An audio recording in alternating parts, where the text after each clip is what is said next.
Keep what? Okay, just keep waiting. I can do that. Good at it. But at least we're so much closer than, I'm ready. I'm ready. Yeah, do it. Whatever. Yeah. Hello? Hello. Oh my God, it worked. Yeah. What's up? How you doing? What is up? What is up? I don't know. Well, actually, we should do some microphone level kind of testing and make sure that we're in a good spot before uh, we get into it too much. I guess it's good to hear from you, though, Laura. Yeah. Thanks for having me. Oh fuck! Thanks for being a part of it. Like, I'm completely irrelevant now. Unrelevant, irrelevant, and ignorant. I also am illiterate, obviously. But of all those things, by you being on the Yeah, show, same. you give me such relevance. Same. You're Fabulous. not relevant. You won the show. You won Ink Masters. Am And I I the did only just winner that call you've it Ink had Masters. on? Well, I had on Steve Teff, but I don't count him. No, that's not true. Oh, I had man. I had Joey on as well. Who else? I feel like I may have had another. Josh Payne. He hasn't been on yet, has he? That dick keeps Yeah, ducking me. he I would need go to on. hassle him. Well, you would think, we're Yeah, we he's a kind of fun have time. a bromance of sorts, he and I. Um, Oh, same. sometimes. Oh yeah, you have a bromance with him, huh? Uh, I wouldn't call it a bromance, but but a non-sexual love affair. yes, I Right would on. assume so. Uh, What is your relation with Josh then? Where do you know him from? He's kind of in your area, huh? Oh, so yeah, he's from Cortland. So I knew him before I even went on the show. Before he even went on the show, he tattooed a few of my friends, and I don't know. Interesting He's just like character. he's Mhm. such a sarcastic asshole, and like I sort of, it's like everyone in upstate New York kind of has this really like fucking almost like offensive humor. I wouldn't say offensive, but it's just a vibe. I guess I Mhm. just vibed with him a lot better than I don't know, most people on the show. That vibed with him, or than you did with more people on the show. Like you Oh vibed yeah, with I him more did. than, mhm. And other Yeah, people so didn't vibe with him or didn't vibe with you. I would say, well, he's a what's the word? He's a very polarizing character to a lot of people. So most Mhm. people didn't vibe with him, but my season particularly, every episode we had a returning coach or like a returning ink master or whoever sort of like coach the teams for that episode. So we got to meet. Oh geez, who did we get to meet? I think first episode was Ryan Ashley, Joey Hamilton, Mhm. Josh Payne, Nikki Simpson, trying to think, Duffy, Sausage, tons of people. So it was kind of a cool season to be on in that regard. Follow. I follow. Who's your favorite guest judge that you got to work with? Oh, definitely Josh, for sure. Right on. I'm Yep. excited about that. I am. Um, you're an amazing artist. You know this? Are you aware? Yeah, I put a lot of, I mean, I hope so. I put a lot of time and effort into, my crafts and tons of fucking practice. I've been doing this ever since I could hold a pencil. So, I mean, if I sucked, that would be really bad because I've basically sacrificed most of my life to this. Okay. Where does it come from? Where's your art come from? So I grew up, my mom was an artist, so she was a traditional oil painter, and I sort of grew up in a household that praised the arts. And Oh, um, yeah, nurtured all that then. I was very lucky. And then my mom had a best friend, Betty. She was a retired college professor at the University of Brockport in upstate New York. And I got lessons from her when I was like single digits. So I essentially got like college level training at a very young age. And then that sort of evolved into my tattooing and trying to find, as I got older, trying to find a way to make money off of my art, and tattooing was just like the thing that came most naturally. So I saw that you dabble in comic book, so you must have inspiration from that too. Was there a time that you were heavily reading or just influenced by the art? oh yeah, I mean both. I have a bunch of like old Spider-Man comics hanging up in my tattoo studio. I love Marvel, DC. I did grow up with that. I think when I was younger, I was kind of going back and forth, like, oh, maybe I should be a comic book artist. This is when I was like a teenager, and Mm. come to find out, it's like you don't fucking make any money doing comic book art. So I It's sort of kind of put that to it's bed. really hard to get to making money in that pursuit. Am I wrong? I would Greg, think so. Yeah, I think Greg very Capullo competitive. does really good, but he draws for Batman and some of the higher ups. Once you get up there in the names that of course they're making money, but the artists that I've known that have worked inside of comic books have really had to scrape to put stuff together and always had odd jobs or something going on. Yeah, that makes a lot of sense. I Well, believe I'm it. guessing that's what you found out too. Then when you're like, man, this guy will pay me right now for tattooing, and I could hopefully make some money off of this. It's like it's a gamble, right? Yeah, it is. Comic I mean, there's books. a gamble for everything. Yeah, definitely. Very competitive. I mean, everything in life's a gamble, though. If you think about it, I mean, tattooing was a gamble. Like when I started Yeah. tattooing, I was like, I mean, I didn't know if I was going to be able to pick up the machine because it's so much more different than drawing at the time. So, Mhm. What were the machines that you came into using? Were they so like the little pens that we have now? I'm sure there were probably coils back then. No. yeah, so I have, oh God, my gosh, I've been tattooing for over 10 years. So I grew up with coils. My apprenticeship, I got an apprenticeship in this little town, Perry, New York, and it was by this old metalhead, Hell's Angels biker dude, and he was super traditional. So it was like get in, get out, fucking speed shop kind of mentality. So me and the other apprentice, we um, learned some coils, made our own needles, did the whole autoclave thing, super traditional, super, Awesome. whatever. Yeah, Did that give you a strong foundation of a work ethic then? absolutely.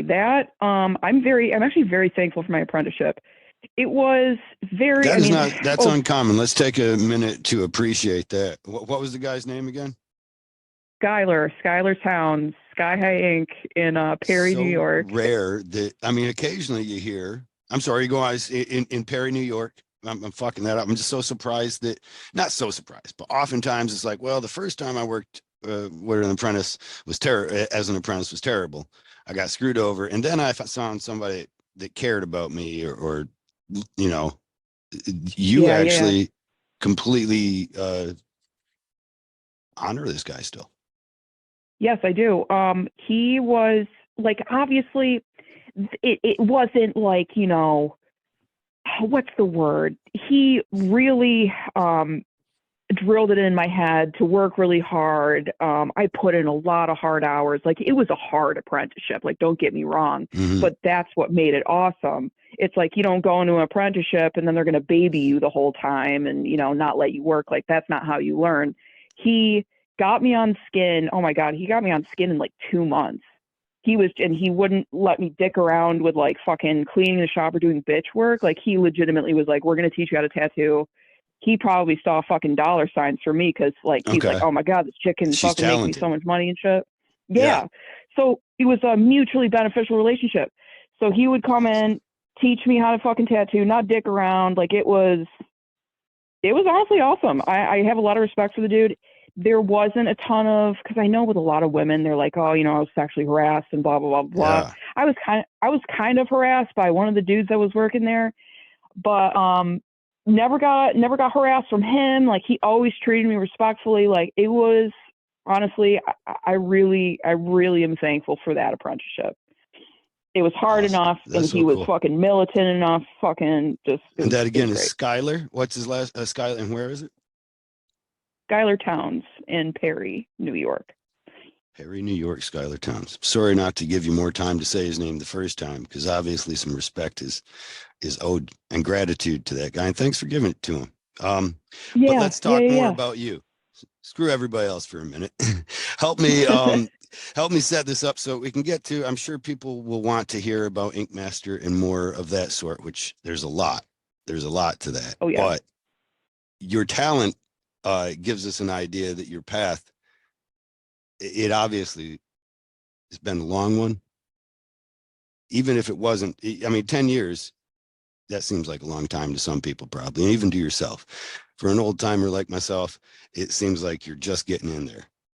How Oh when yeah. did you feel that you were there, or that, I know that's a weird thing to say. What artist ever feels they're there?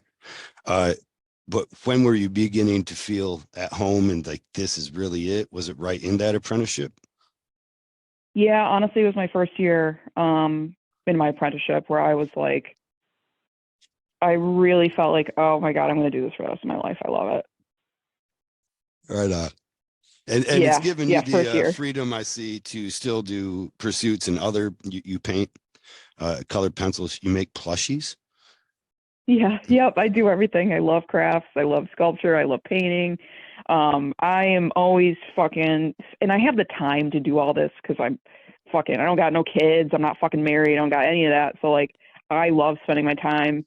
If I want to try fucking felting or I really want to try welding, that's my next thing I'm going to do. But just growing up in how I grew up, I always have just sort of trained myself to kind of like just work with my hands constantly, make stuff, and that's what makes me happy. And it gives me a break from tattooing. And I love tattooing, don't get me wrong, but sometimes it's Hmm. nice to take a step back, kind of recollect yourself, Hmm. and do something else with your hands. And then once you go back to tattooing, you're like, okay, awesome, I can fucking bang out some awesome pieces now, It like a if that makes sense. yeah, like a child's pose in yoga, right? What do they call that? Resuscitation or something, just to give you a little break for to reflect on the hard thing. Because I got to figure tattooing, it's difficult for me. I got to figure, even though you have such great results, you've had to meet with extreme difficulty in working with clients, getting your vision across, as opposed to um, letting them take control or reins of the tattoo and completely fucking it up. Yes. Yeah, and that is something I'm sure you've dealt with too. It's like there's always this almost like power struggle with you and your client because it's like, obviously you want to respect what they want and you want to respect the Mm. style that they want. And like I always do that and I work with them, but at the same time it's like, dude, they don't fucking know. Like they've never tattooed a day in their life. They don't know what's going to look good. Like you can't have a fucking portrait on your finger. Some of these micro portraits I see coming in and out of my shop, it's like sometimes they age like shit and it's like I Be can't. associated. Well, it's like I've seen a lot of awesome micro stuff that has aged fine, but like some of these clients that come in, they have like these crazy ideas, and like that's the power struggle is like trying to find a happy medium with working with your clients, doing something that Mm. you love, and then also making them happy without giving them a fucked up piece. I feel like, at least for me, I begin to feel a balancing issue of that, where like it's awesome that my client knows so much more about tattooing from shows and from platforms and social medias and their ability to follow things. But it also kind of really gives them an illusion of knowledge sometimes that I have to fight against, you know, that, Oh, I they feel come in that. Yeah. expecting, like, well, I saw this guy, he was able to do this. And you're like, well, on Instagram with a filter and 3 sessions. Uh Yep. it Yeah. it's it, your expectations, your I don't, that's yes, and that's why I even talk about it, because to this day it's been one of my biggest um that holdbacks in tattooing. I still love it, but I really have had to find a way to say no a lot more, to free up myself to say yes. And when I see an artist like yourself that seems to do, I mean, you've got to, if you just go through your Instagram, what is your Instagram, Laura? Oh, If tattoos we by could Laura give a Marie. plug. If you go through Tattoos by Laura Marie's Instagram, you are inundated with awesome, beautifully and perfectly rendered piece after piece. Oh, So thank from you. that, I imagine, well, what was the process to get up there? Have you streamlined your consultation process in some fashion? Is there any advice you could give to those that are hoping to specialize or to take more control of their tattoo career? So, okay, so my process, I'll break it down at the very beginning. Whenever I open my books, I'm like, hey, shoot me an email looking to do large projects, especially if people are looking to do these huge projects, because I do a lot of back pieces, a lot of torso pieces. Um, and it took me a while to get up to that point to have a very streamlined process of completing the stuff in a fairly short amount of time as well, because back pieces, they can take fucking years sometimes, but it doesn't need to Yeah. take that long. So what I do is, I look through the emails, and I read what clients send me, and I love when clients send, they have a rough idea, but they're like, hey, I love your work, I love your style, this is what I'm looking for, single subject, just run with it. I actually don't like when people give me complete creative freedom, because I have to ask a lot of questions, like, so what do you like? I don't want to give Hmm. some big, I don't want to give some big fucking buff dude a cute little fucking bunny back piece. You know what I mean? I need to learn more about like who they Right. are. Or imagine simply So because he's a big buff dude, he doesn't want a cute little bunny because maybe that's actually his thing. And you designed this yeah, awesome right? piece that he's like, well, I kind of like Yeah. cute So I mean, bunnies. like, I know. So then from there, I usually have a lot of clients flying to see me. So an in-person consultation, sometimes that's not Possible. possible. So what usually what I do, I have them send me a bunch of photos of their back. We'll have a phone consultation before I start the drawing. And whenever I draw for these back pieces, I draw like weeks or months in advance. I do not ever draw the day before, because this stuff, it's like, I finally have someone that's willing to give me this huge fucking Piece of canvas of skin. skin. I don't want Mm, to I don't want to fuck it up by doing, a drawing a day before. It's like, you know what I mean? I do. So Absolutely. yeah, so it's like, I'll start the drawing a few weeks beforehand. That way I have a few weeks of like going back to it. Sometimes I'll see things wrong with it that I didn't see before, and I'll change it, and I have that time. It's not as stressful. I'm not rushing, and it turns out great. And then from there, first session, we usually do, I usually recommend doing like a 2 back-to-back session, just do the line work Okay. if they can, And then the very take next that. day, back to back, you Yeah, mean? the very next day. Yeah. Woo! Yeah. That does that usually go good, fair for you though, or is your line Yeah. work extensive? I guess I should ask too, because some of these things could maybe be just quick put in, huh? There's a lot of detail, a lot of, crazy shit. I do Mm. use a lot of numbing stuff, which helps a lot. And then from What numbing do there, you use? Can we plug that? Because I've had mixed results with numbing, and I find sometimes it's like this, sometimes it's like that. Sometimes their skin seems to change as soon as I use it, and sometimes it seems yeah. fine. Yeah. What do So I you was use? kind of against, I use it's just Band-Aid wash. So it's a little blue bottle. Sometimes it comes in clear. It's only 2% lidocaine. And I use that in place of green soap when I wipe. So every Okay. time I wipe, they're getting a dose of lidocaine. And I notice that the lower percentage lidocaine, it doesn't make the skin spongy. It doesn't have that effect on skin where you kind of notice, you're trying to fucking put a line in and it's just Yeah. pushing out, because the skin's all fucked up from, the high dosage of lidocaine. I would assume that's what's happening. But that's what I use. So counter to what our normal thought is like, well, what's the legal limit? Oh, it's five? Right on. That's where we're at. Let's use five. Yeah, yep. I Or think I that's the should say legal limit. 5% lidocaine so people understand my thought process there, because most of them right now are really pushing for 5% lidocaine, and then they want to make their product different. So maybe I'll throw CBD in it or something. But you're finding Yeah, that 2% is giving you enough pain relief too. yeah, it really does. And it's more of a wash, so it's very watery. I feel like it kind of penetrates the skin a lot better, as opposed to like a cream that's kind of just like sits on top of it. Mm-hmm. I have no fucking evidence. I'm just, kind of speaking off the cuff. Well, it must be off. How long have you been using it? Oh, 5 or 6 years now. At least Okay. half my career. Yeah. So, I mean, there's anecdotal evidence, right? That you Yeah. feel confident about, certainly in Oh your yeah. work. uh, Moving on, let's get to Ink Master. Well, no, I guess I should ask you, there is no way when when we talk about an artist and a successful one, there's always hindrances, there are always stumbling blocks, but usually we haven't talked about a single person that said you couldn't yet. Was there anybody that lit a fire underneath you in the fashion of your like your nemesis, you know? I've had a lot. I shouldn't say a lot. Specifically, two ex-boyfriends. They were both tattoo artists, and they were like, "Oh, you'll never be able to do that. No, You'll never be able to do that." Yeah. even though they saw that you were talented. Well, I Or mean, they were that's talking more about of something besides tattooing. They were talking about you wouldn't be able to do something else in your life. no, specifically tattooing, because I would show an interest in what they were doing, and I would like. I actually worked on one of my exes, and he still. I think it was more of a competitive thing. Like that was a them issue. It wasn't a me issue. I think that they Follow. felt.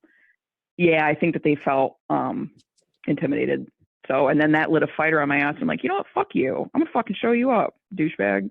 So, Yeah, I'm glad to hear it because it almost sounded like you just had too much support for a while, and it was amazing. If you don't have, sometimes you need that. I had a lot of people, and I think a lot of these artists tell them, right away, say no, you suck, cut your fingers off, go away, learn oh yeah, drywall. learn drywall. Oh yeah, no, I've had my fair share of hurdles, definitely with my career, but a lot of support as Any, well, which I'm thankful for. what was your schooling like? Were you always involved in art in school? Yeah, so my growing up, I had pretty good grades. I was always drawing in class and uh, always in art programs. I was also in sports as well. I was in the ski club. I was also in chess club. I was in computer programming club with all the fucking Oh my nerds. God, Yeah, a you're lot of stuff. active. A lot of stuff. Who Oh is yeah. your parents pushing you to do that, or you just didn't find interest in all the things that distract so many others? Well, I think what it was, I think, at first, because my parents would always push me to do stuff, but really what it came down to, it's usually like I had a friend in one of those clubs that I wanted to Hmm. hang out with. And then it was a good way for me to be introduced to all these other career paths. And I kind of got lucky with the school that I went to because they had a lot of funding. They had a lot of funding for like extracurricular activities and different classes and everything. Um, Yeah, you said ski club. That's not every high school. yeah, Wasn't a same ski with chess club or club and yeah, ski club. was chess club. Anybody can throw one of them together. Not that they would have a success with it, but it's really cheap, right? A couple of boards and some kids meet in the library. But Yes, your ski yes. club, you got to get ski passes and arrange, Yeah. trips, logistics, all that.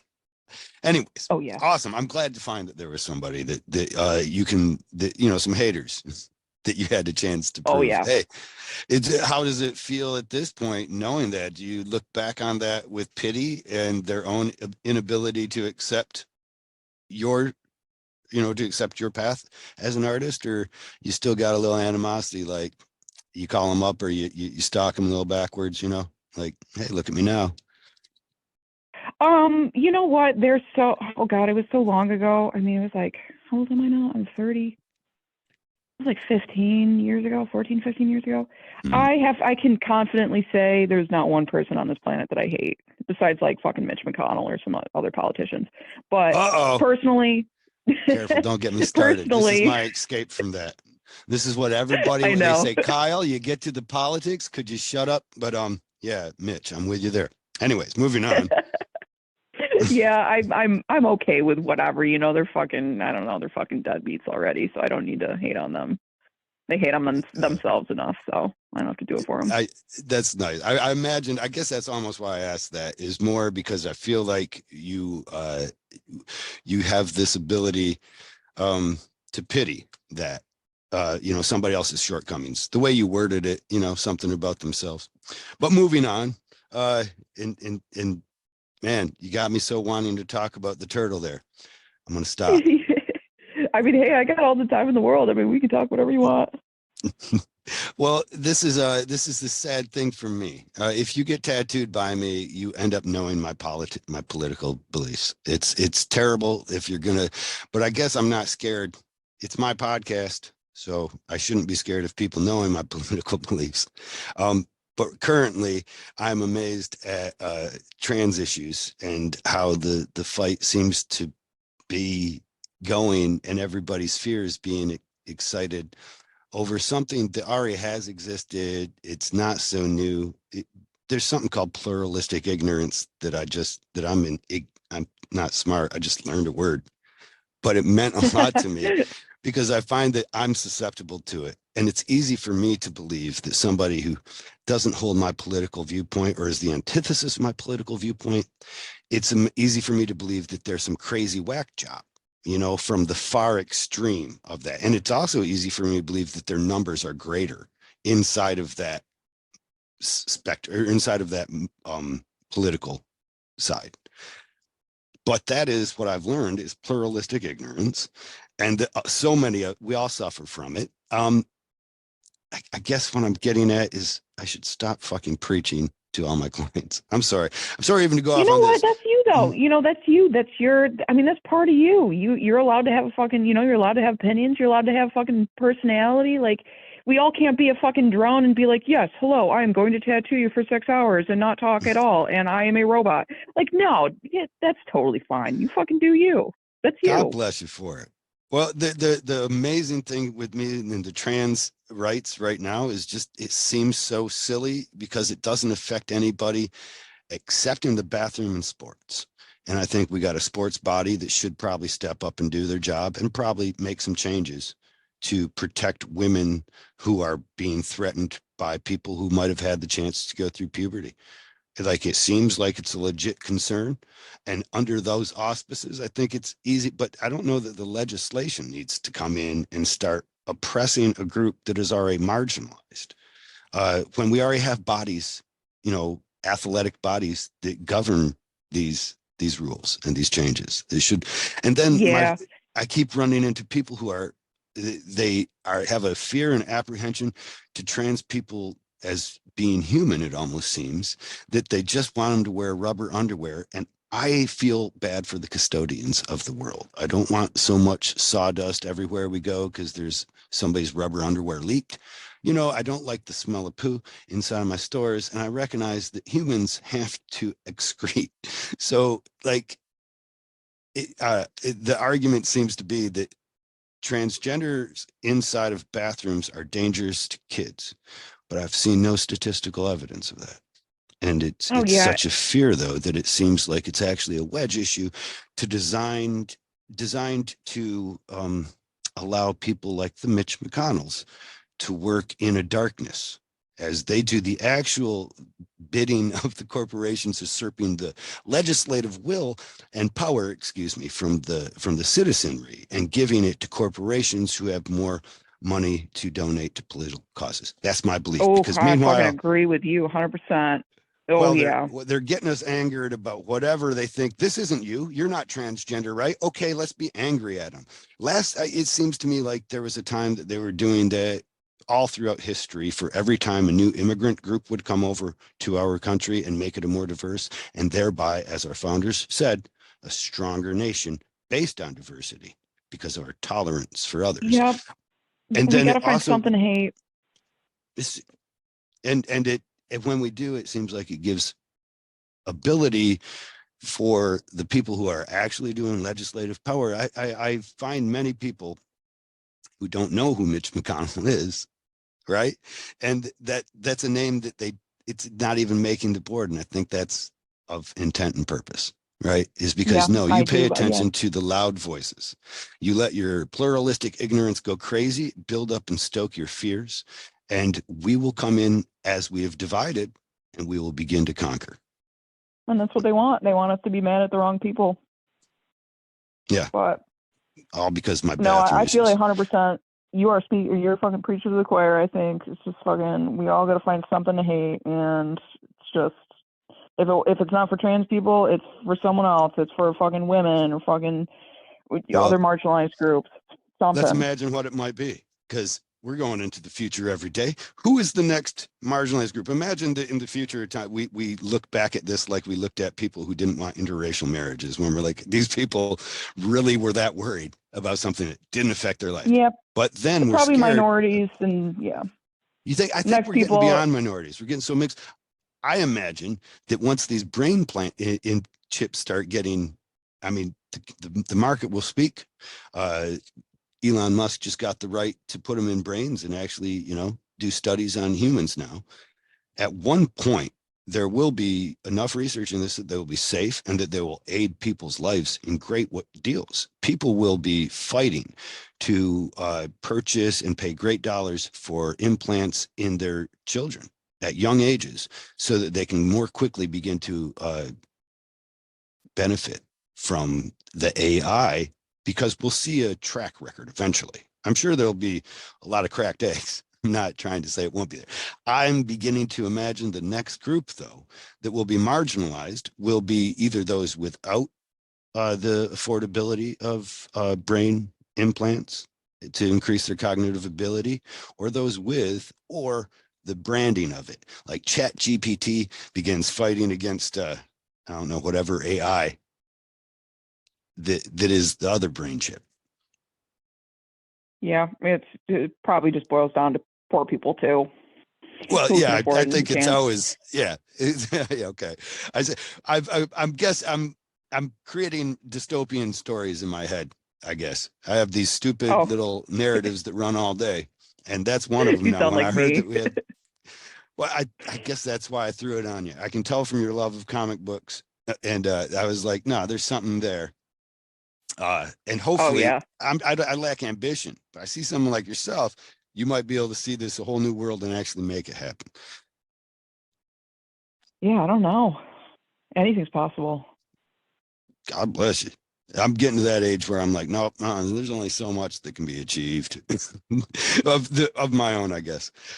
Moving on though, let's get to the Ink Master. Let's throw some red meat on the Barbie. Let's Yeah. let's fire it Neat. up, because I got to Hell read yeah. some Reddit that you did, and you answered a lot of questions. Of course, I went to Reddit to see what Yeah. kind of questions they might want to ask, and you make yourself very, very available in that fashion. So there's nothing to ask, but there is something to comment on. Your experience with Ink Master was kind of a mixed bag. Yeah, yeah, it definitely was. It was good, bad, everything in between. I kind of see like reality, American reality TV for what it is. It's very toxic. It's kind of like, I think American reality TV is very much a reflection on our current society as well. Like, I guess, yeah, if there's a specific thing you want me to touch on, but overall, Oh mixed yeah, bag. I wanted to give you a freedom to kind of take it wherever first, but you were there with, and I'm gonna have to stop calling him Little Racist Ollie, but it's so fun. I think I'm gonna run it maybe 4 or 5 more times, but you were there with Little Racist Ollie before I retire. His new moniker that I like to give him. Some Yeah. people, I have friends who is Big Jazz, who is obviously black, is just schooling me on understanding Ollie better than that and explaining that he's not racist at all. So I got to stop it. But how fun it is! I wasn't. Yeah. I was impressed by him, and at the same time, not impressed by him. I saw things that were going on that ended up being lawsuits against him and Nunez that were misogynistic and out of, they shouldn't have been in the workplace. But that was early on, and I'm wondering if I would have figured that it would have cleaned up and gotten better. Like the work environment would have been less misogynistic. They wouldn't be messing with aides in the fashion that they were, making them do menial tasks, throwing water bottles across the room instead of handing it to them, and things like that. Yeah.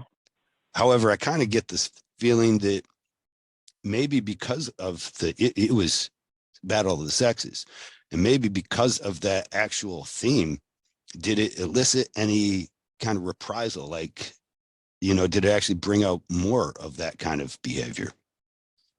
Okay, so I will touch on that specifically with, specifically with all three of those judges.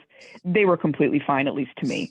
Awesome. Oliver, he was funny. He would kind of do his walk around when we were all tattooing, and he would just kind of stop by my booth and just like watch me tattoo. He would be really actually very encouraging. He would just, I did this fucking huge octopus fucking freehand piece on one of the episodes. And he's like, oh, yeah, that looks fucking rad. You got plenty of time to finish it. You're fucking speeding. It's a huge piece. I never experienced any sort of sexism, and maybe it's because they cleaned it up. Obviously, I feel like in the history of the show, it was very misogynistic. At the beginning. Also, it was on fucking Spike TV. I mean, all the fucking There were some production hallmarks companies. there. Yeah, so with them, I have no problem with them. I sort of got the impression with Nunez, he was also fine with me, but I got the impression from him, he's just there to do a job and get a paycheck. He didn't fucking play favorites. He's just trying to get fucking, I don't know. Nothing against Did you the feel dude, like but the I others don't know. did play favorites then? Oliver really did like me. I had nothing against him. You know, the blackface photos, that was definitely not okay. I don't know in what fucking mind he was in. Like, that would be okay. My personal experience with him was fine. However, I will move on to the fucking, first of all, I go on the show. We don't know what the theme is. We sign up to go on it. I assumed, you know, no teams, hoping that it's like, or if it is teams, you know, but the season before was like Christian versus clean and like something like that, I would have been fine with. But go on the fucking show. I wish instead of Christian versus clean, they did Christian versus atheist or something, you know, or Satanist. But anyways, yes. Yeah. So I go on the show. They announced it's fucking Battle of the Sexes. And I'm like, oh, Jesus Christ. They fucking, you know what's so funny about them? And Andrea, I love Andrea to death. She does a great job. I don't think this is entirely her fault. I think she's, you know, kind of working with Paramount at this point because it's switched to Paramount Network. Yeah. So I think the network kind of pulls a lot of the strings and there's just a chain of command and whatever. But I think it's so fucking funny. They push and market, and it's all a marketing thing. That's the narrative that they want to push that's going to make money for that season is Battle of the Sexes. And then they're actively sexist by making the girls get up early, fucking making us get up an hour early, consistently losing an hour of sleep for 3 months straight. Going on the show, you know how like you kind of choose wardrobe and there's like, you know, what do you want to wear? What, you know, what style are you going to be? You know, because everybody has to kind of dress differently. I wanted to fucking wear a fucking goddamn band t-shirt, jeans, and fucking sneakers. That's what I wanted to wear. And they're like, well, we can't do that. And I understand why they can't do that because every fucking tattoo artist on the planet, that's what they want to wear. And that's fine. I get it. I want to be comfortable. Yeah. And then I'm like, well, I guess, you know, there's like, I do like skirts. I like dresses, whatever. But then I kind of like back myself into a corner because then they're like, well, you're going to wear dresses and fucking heels the whole time. That's you. Right. And I'm like, oh, great. So it's just like, it's like production was actively sexist while pushing the gender equality narrative and making money off of it. It's all just a capitalist fucking way to fucking make a shit ton of money off of, you know, whatever. You know what I mean? It's just shitty.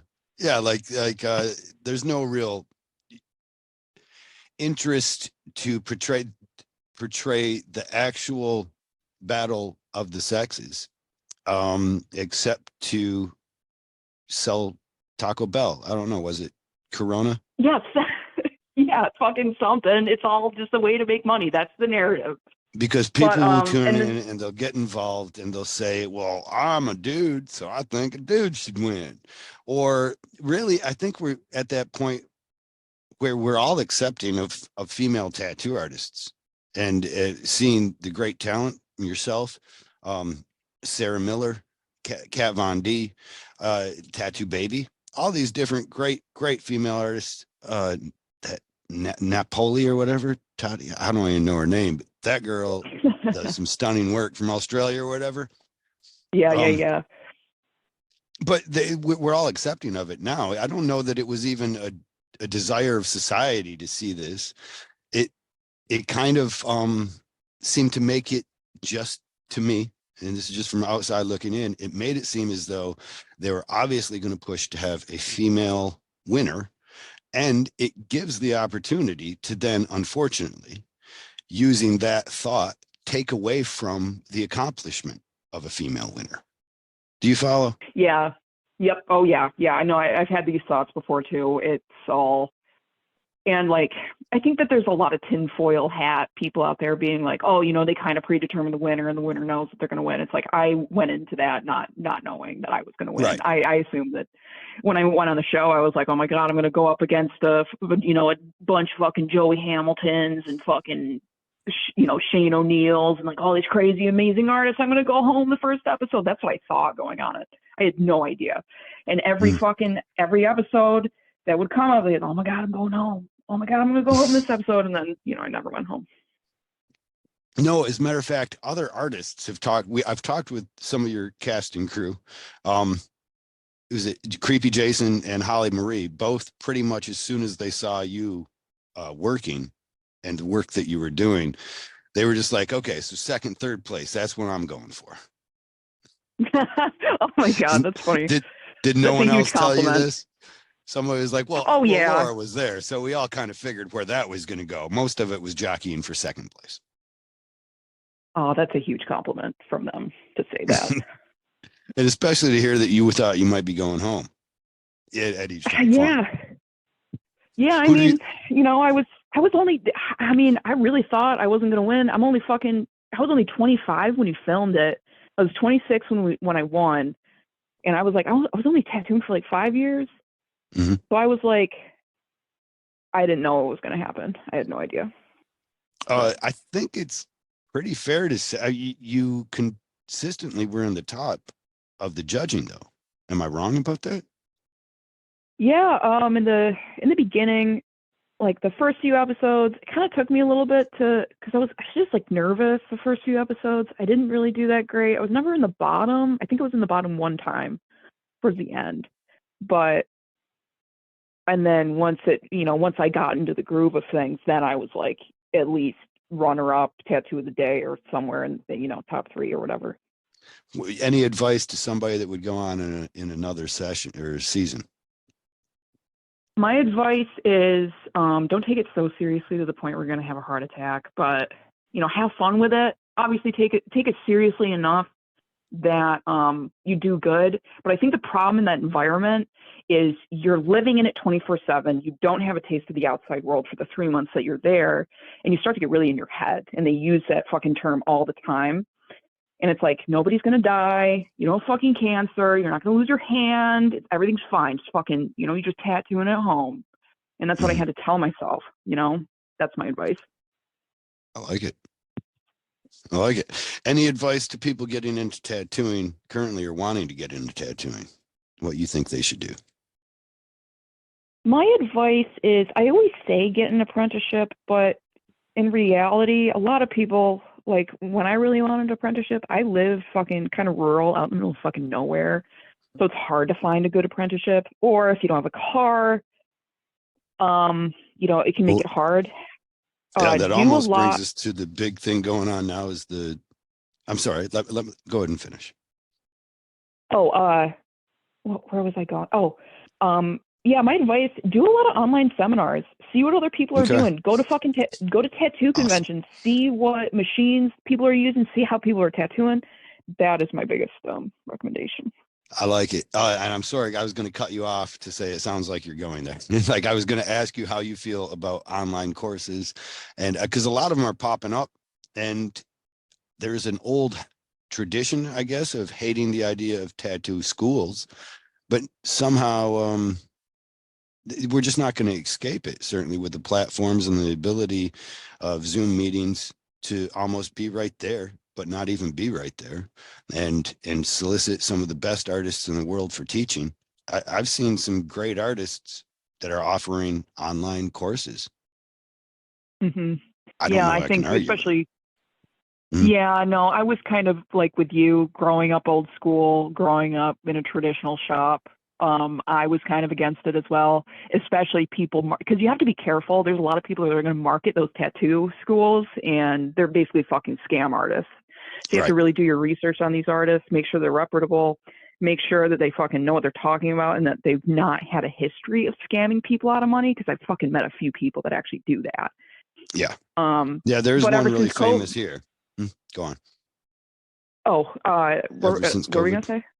Oh There was yeah. one that was famous here that was for he would there was like a 2 week course or something like that. It might have been a little longer, but it turns out with a diploma that it basically just made you a good apprentice. If you were even a good apprentice, he would try and give you the idea that you're going to be a business owner. But after you left his school, if you were to start up a business, generally it would fail because you weren't prepared enough. You weren't polished enough. You didn't have enough time in the skin. And so that business learning process, you're also trying to learn marketing. You're trying to run business management at the same time as you're developing your technical skill after you've been kicked out on the road with a diploma. And like the diploma, if you came into most shops with it, they would actually be against you because they're like, Yeah. oh no, fuck, this is not the way to do it. Fuck you. Bye. No, I agree. Because it's like those tattoo schools, and honestly, like, I love these seminars. I love these online seminars, but like, you need a lot of them. You need a lot of time on skin. You need to have someone physically watching you. And still to this day, like, I've been fucking doing this for over 10 years and I'm still fucking learning. Like, I still am finding out, oh, maybe I shouldn't use that color next time. Maybe I need to use these next needle groups. Like, I'm still fucking learning. So it's just hard work. You just got to put in the hard work. There's no shortcuts. What's your favorite style of tattooing? I oh, that's hard. I like everything. I really do. I really do. I love Then black what and would you call your style of art? Would it be illustrative? Would it be realistic?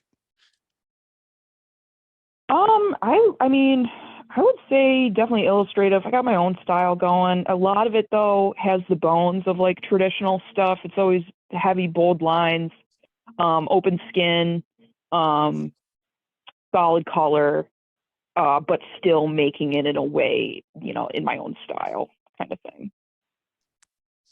Oh man, did I talk enough about Ink Master? I feel like I tried to tighten up last night. I did. Maybe I talked with a friend of mine who's become an actor. He's a tattoo artist now. He's doing some acting as well.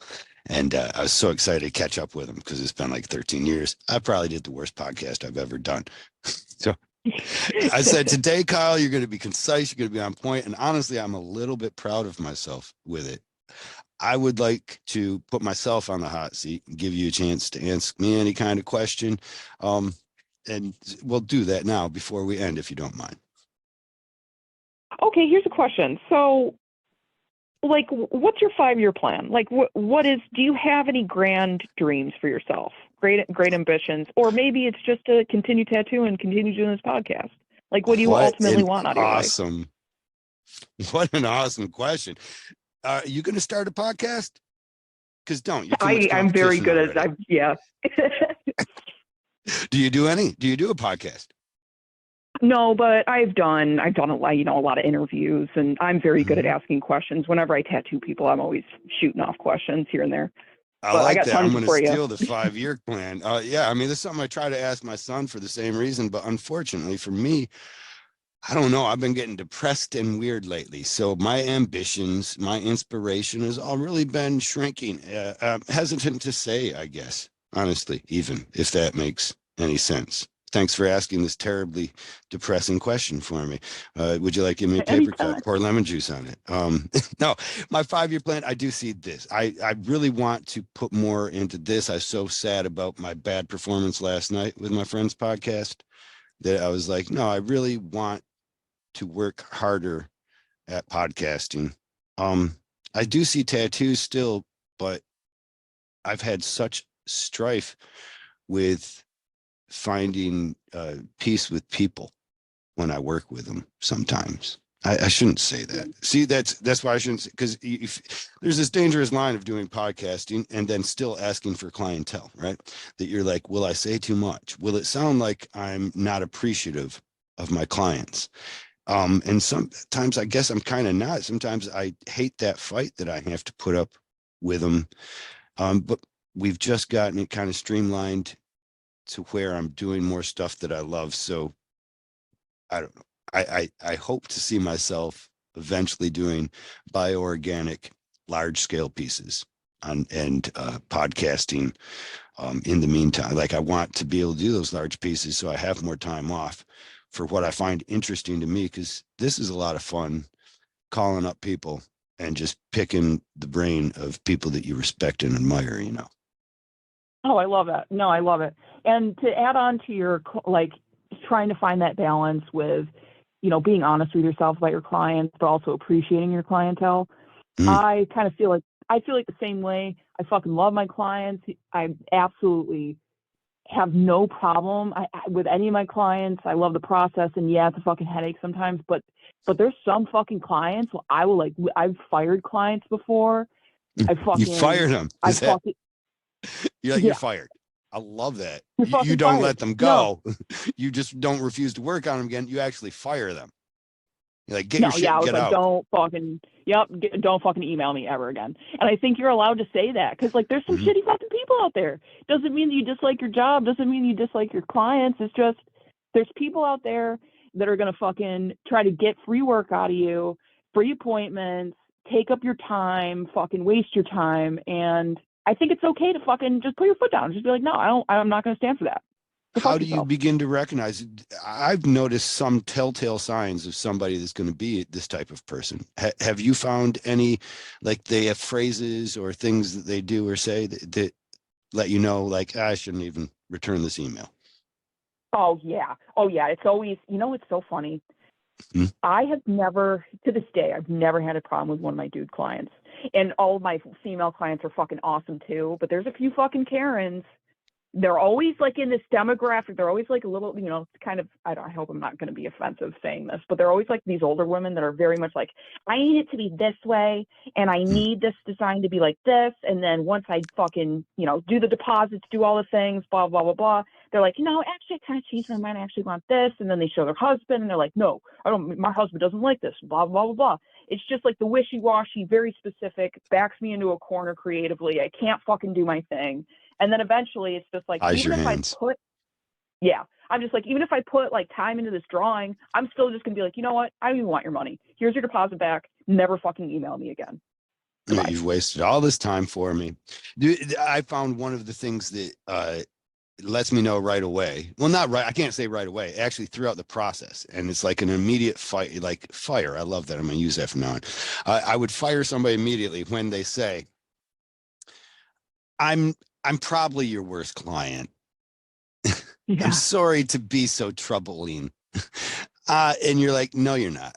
Now I just realized that you are actually trying to be my worst client. You're actively participating in it. This is your goal. You just want to take up some kind of vampire like is it from What We Do in the Shadows? Colin the vampire, the psychic vampire. You just want to take some of Yeah. my energy. You want to make me be like, question whether or not I even want a tattoo. No, and it's like these same people that do the same thing in every service industry. It's like we're in the service industry and they probably are going back to to a restaurant, treating their fucking waiter the same way. And it's never anything personal against us. It's just how they navigate life. It's how they fucking, I don't know.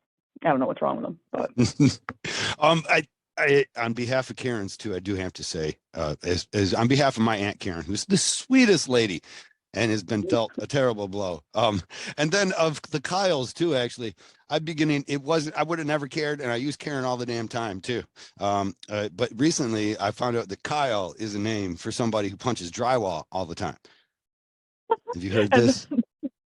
yeah, they usually have like a monster hat on and play Xbox and drink Mountain Dew. That's a Kyle. They also Ex- watch South Despite these Park things and all being fucking true about me, they still irritate me and get me to punch my dry. There's so many holes in my drywall because of this very issue. it's so funny. I think it's like a nostalgia thing because my first boyfriend, his name was Kyle, and he was exactly like a Kyle. Like he played World of Warcraft and drank Mountain Dew and punched walls, and he was great. People have asked me that I've told them my name's Kyle. They're like, "Oh, you got a history of you know how to do drywall." One guy asked me, he's like, "You know how to mud holes, then, don't you?" And I'm like, "I mean, I do, but how does he know this?" And I don't know. I was so many of those things, unfortunately, were true. But I am actively not trying to be a Kyle or even have Kyles, I guess, because I really thought more about my poor Aunt Karen, who was so sweet. And I was like, poor Aunt Oh, Karen. And she is what we all know to be standing in waiting on her pumpkin spice latte and complaining about the time it takes, or not having a straw that she can use. I hate using wood. I don't like using a wood stir stick. Fuck the oh my turtles. God, that's so funny. That's so funny. Ah, I've really enjoyed talking with you, Laura. This is awesome. Thanks for being a part of the show. Yeah, dude, thanks so much for having me. I had a lot of fun. No, we might ask you to do it again if you ever get anything that you would like to promote or anything like that. By all means, hit me up and let's talk about a new passion or whatever that you found in a direction your life might be going. Yeah, I love it. I mean, we could definitely do another episode. We just scratched the surface of, Nuh-uh. the inside of my brain. Well, what am I missing? Should I know more? Where Oh are you? God. What is your plans? Are you writing any? I don't usually write. So are you talking about like my 5-year plan or just like general plans or? Yeah, let's go. 5-year plan. I should have took the hint there. I just didn't want to have to do it after you showed me that it was like what a fool I was for not ever having that in my repertoire. So, but yeah, what is Oh. your 5-year plan? You know what? I don't really have any grand plans. I really just want to live a peaceful life. I think a lot of what's kind of like beat into our heads is to constantly make content and constantly be working, constantly evolve ourselves. And like, yeah, I want to be the best version of myself I can possibly be. But if I'm going to do that, I kind of just want to chill and just keep on. I sort of use the analogy I'm kind of like a jellyfish floating through life, just kind of enjoying whatever the universe brings me. And that's my 5-year plan. Well, you've been a very ambitious jellyfish for one with this 5-year plan. Are you finding that maybe now have you worked that hard and set yourself up in such a good spot that now you're finding maybe I want to enjoy it? Yeah, exactly. So, like, obviously, I'm always working on my craft. I'm always trying to learn more about tattooing. I'm always trying to get better at tattooing. But, I don't want to go, it's like I want to be able to enjoy my life as well. I don't want to go on I don't want to be a contestant on the show again. I don't want to deal with You reality don't. TV You anymore. wouldn't go back on it. I guess it depends. So, like, if they wanted me to be a judge for a week, that's one thing. But I feel like I've aged, like, doing a whole nother season, I can't do that again. Like, it was so much stress. You don't fucking sleep for 3 months. Like, I just can't do that again. But like, I feel like once you get a taste of that fame and taste of that notoriety, it can almost be addicting. You got to kind of like stop yourself and be like, okay, you know what? That's enough. I got my bag. I'm just going to leave and enjoy my life. And that's sort of what I want to do. I feel I see that. I certainly felt it myself. I think a year of testosterone after Ink Master. Yeah. And then I felt like it was indicative. I saw other people doing their own versions of testosterone afterwards, if you will, if you follow me. Like Yes. they had a bigger third person idea. They had a bigger idea of themselves outside of their normal perspective. And suddenly they thought there was some kind of change that needed to be, or some work. Sometimes it's really paid off great with people that you see that it's really helped them achieve. For me, I think it was a bit of a detriment where I was not that the testosterone wasn't the bad thing, because I'm all about gender affirming care. But it was the idea that I was based off of other people's perceptions, if you follow me. I kind of had to Yes, I revert back do. to, like, you know what, I'm fine by me. I didn't need your acceptance to become the person that you wanted to accept. Like, that was, and more I need your acceptance now, it's almost like I'm depending on it because I found it and it was comforting. It made me feel Yeah. better about myself, but that actually makes me dependent upon you. And I guess that's almost that Britney Spears fine line relationship with the media that you see of Yeah, a exactly. rocky relationship. We love her today. Oh, we hate her today. Let's take her kids. I'll give her kids back. She deserves her kids. I don't know. She's doing some weird shit again. There she goes, shaving her head. Whatever. Yeah, I don't fucking blame her. I don't fucking blame her. She's fucking stressed out because fucking people care way too much about other people's life. At the end of the day, you know who the fuck you are. You know who you truly are. And I get it all the time. People thinking that I'm one way or another, or they think I'm a bitch because of whatever the fuck I said. Does It's it like, fuck happen? that, dude. We think you're a Oh, bitch. no, no. Nice. I'm so happy to hear. Oh, But you come into those that tell you this. Probably yeah. the ones you Well, I fire. mean, yes. So, like, I think I've had people call me a bitch because it's like I'm gonna fucking say what I want to say, and people don't like that. People do not like that, and it's like no, it's like with the media or whatever. Once my season came out, everything is so heavily edited, and they get a misconception about who you are as a person. And you know what? That's their loss because they're never gonna truly know who you are. They're never gonna experience the joys of being friends with the real Kyle or the real Laura. And that's them. That's on them if Yeah. they want to sit in their little box in their little fucking Yeah. basement thinking whatever the fuck. And, You'll never they're get lost. me to patch a drywall hole. So, haha. I love it. Thanks again for being a part of this and sharing your insight. I look forward to getting to know more of it. We'll talk to you soon. Yeah. Again. Well, we'll talk to you again. Awesome. Thank you so much again, Kyle. Have a good day. Thank you, Laura. Bye. Bye.